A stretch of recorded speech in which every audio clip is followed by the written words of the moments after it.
What's up, everyone? Hope you're all doing well, that your week is off to a great start. You might notice a change of scenery today. With spring in full bloom and with temperatures warming up outside, so has the garage. So pretty soon that means I'm gonna be semi-permanently moving the Erg back into our family room.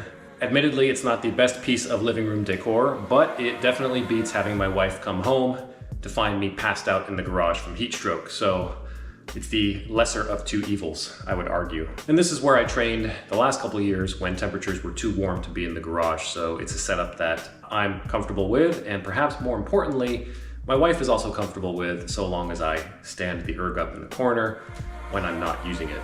Today is going to be my first crack at the Erg Endurance Series Week 4 workout, which is called the Quarter Marathon, which comes out to 10,549 meters, if I got that correct. The twist for this workout, though, is it is not just scored on overall time. There are actually three scoring elements. The first is your time for the first 5K. The second is your score for the final 549 meters. And the third is total time. A pretty devilish workout, if I do say. And to make this a little bit more difficult for myself, we just got back from an awesome 7-day vacation to Toronto last week. Well, actually, the first couple days I was there for work, but my wife and kids flew up and joined me, and we spent the next few days just visiting with friends and family that we hadn't seen in years. It was an awesome time, a much needed break for all of us, and I didn't do zero exercise, but I did do one 40-minute stationary bike ride. But besides that, did absolutely no exercise. I ate to my heart's content and didn't feel guilty about it. Although there might be that little twinge of anxiety in the back of my mind, I also know that I do need a break. I remember reading somewhere, I feel like a general rule of thumb is that for every day of extended break that you're away from training, it can take roughly 2 days to find your form again. So for me being gone 6-7 days, hopefully, fingers crossed, about 2 weeks and I'm back to where I was before the trip. An insignificant amount of time in the grand scheme of things, but doesn't necessarily help with this week's Erg Endurance Series. So I'm gonna do my first attempt today. So my strategy is going to be go out at a couple beats slower, probably about 3 splits slower than what my target 5K pace would normally be. That will feel pretty hard today. I have a feeling it'll feel tough, but go out at that pace. So for me, that's probably about a 142, maybe just slightly above. And then for that next 5K, at least mentally, I want to switch into marathon mode. So my marathon average pace was around a 150 at a stroke rate 26. So if I can shift into that rhythm and that mindset, I think I can manage the following 5K decently well. What I really have no idea or no clue about is how things will go in that final 549 meters. I'm not a great sprinter generally as it is, and that is especially true at the end of long pieces. This week's challenge really forces you to make trade-offs, right? So for me, the trade-off is going to be pushing a bit harder for that total time, and then hoping that I can minimize the bleeding, minimize the damage in that final 549 meters. So we'll see how today goes. I'm gonna use this as a learning opportunity. Nothing to lose today. Again, going into it with minimal expectations. Anyhow, I'll check in with you all after, but yeah, let's get it done.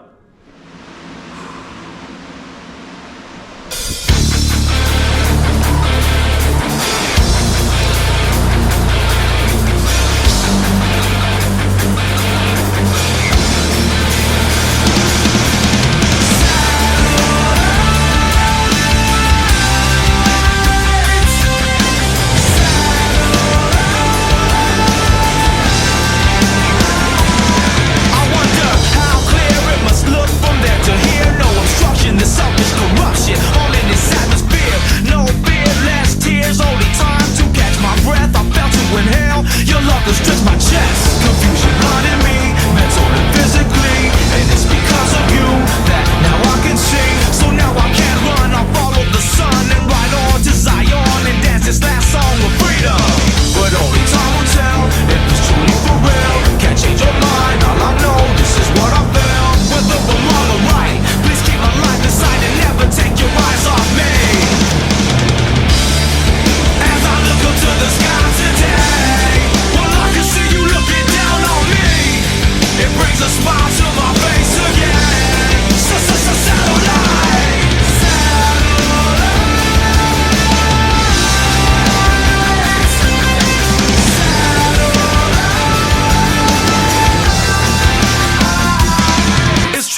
honestly went a bit better than I expected coming off of a week-long break.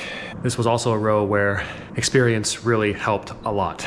This is a row probably more so than the prior 3 weeks where I felt like I feel like I have an edge just based on my aerobic fitness. I am under no illusions that I'm gonna have one of the fastest last 549s, but I can at least put down a respectable time knowing that everyone else in the field is gonna be very tired by the time they get to that point. So my opening 5K, my goal was to sit right around 142s. And depending on how I felt, I was okay backing off a little bit, but I wanted to keep that opening 5K under 1705. So 42.5 split was sort of the upper, or the ceiling that I set for myself. Felt pretty good, settled into a nice 28 strokes per minute. Really couldn't have taken it any higher than that, honestly, at least as far as stroke rate went. And so just settled into that. Pulled a 1958.6 for the opening 5K. And I knew that the first 1,000 meters or two into that second 5K would be really tough, right? And that would really determine how the piece overall went. So I was mentally prepared to have to weather the storm. And this is where I think experience really kicks in. That was where all of those long, monotonous 20K zone 2 sessions really show up, right? Is in pieces like this, or in parts of pieces like this where it starts to really hurt. You feel terrible. But having done all that work, I felt quite confident that if I could just grind through 1,000 to 2,000 meters, I would be able to recover enough that I could collect myself in that next 3K in time for the sprint. And so that was more or less what happened. The split came up a little bit in kilometers 5 through 7. I was seeing some 151s, 152s, didn't panic. And then by kilometers 8, 9, 10, I was seeing more or less consistent 149s, a few 150s. The last 100 meters, 150 meters before the sprint, I backed off just a little bit, 152s, 153s for a few strokes, just to collect myself, take some deep breaths before launching into the sprint. And that last 549, I really didn't know how it would go, but I committed to starting it off at 36 strokes per minute, just trying to sit around 130s, 131s until about 400 meters left, and then I would just go, just empty the tank with whatever I had left. I did much of that 549 with my eyes closed, or not really looking at the pace monitor, and just counting strokes. And altogether, all told, finished the piece in under 37 minutes, or 144.8 average split. So that would be a pretty solid 10K pace just for a normal 10K time trial. We'll see how the scores shake out from the field in the next couple days. I won't put myself through unnecessary punishment again if I don't feel like I have to. I guess my lesson learned from today overall is don't underestimate how little fitness you might lose actually over a week-long break. Again, I, and I'm sure many of us worry when we take vacations. Oh, am I gonna lose fitness? Am I gonna undo all this work that I've done? And this is yet another reminder to me that, yeah, you might lose a tiny, tiny fraction, but the benefits almost always will far outweigh the cons. So for those of you that haven't yet done this workout, hope this helps give you a glimpse into what it will take to put down a good time. Best of luck to all of you in this final week of the Erg Endurance Series. It's been a really, really fun competition. It definitely helped keep me motivated over the last 4 weeks and training and pushing hard. So, and I'm sure many of you in the competition feel the same way as well. And obviously, as I mentioned in another video, it was really awesome to see the indoor rowing community come together for this workout and for some friendly competition. So until next time, take care of yourselves, keep chasing. Peace. you.